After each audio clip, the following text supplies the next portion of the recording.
ॿिया ख़बर मां पहुचाईंदा हलूं। लाड़काने में बिजली लोड शेडिंग जे सतायल शहरनि पारां सेप्को ऑफिस में ऑफिसरनि सां मुंहमारी कई वई आहे। तव्हांखे ॿुधाईंदा हलूं त सेप्को सब डिवीज़न एम्पायर ऑफिस में मुरादवा वाहण वासिन पहुची शिकायत करे मुंहमारी कई आहे।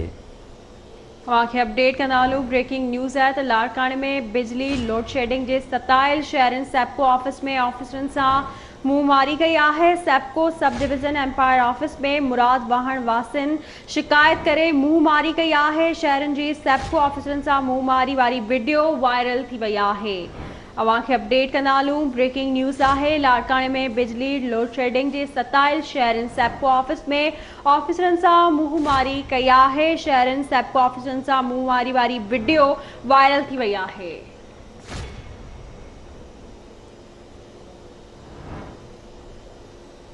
तफ़सील मालूम हूंदासीं लाड़काने में रशीद समो खान। जी रशीद, कहिड़ा अपडेट्स आहिनि, आगाह कजो।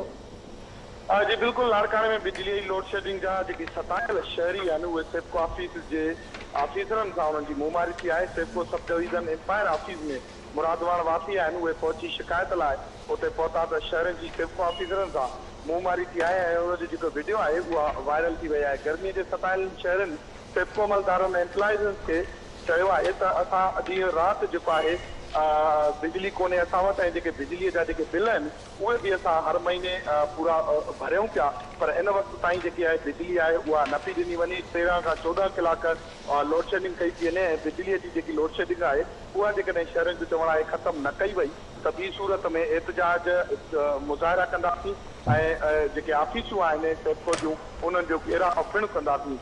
ठीकु आहे रशीद, वॾी महिरबानी अव्हां जी तफ़सील खां आगाह करण लाइ।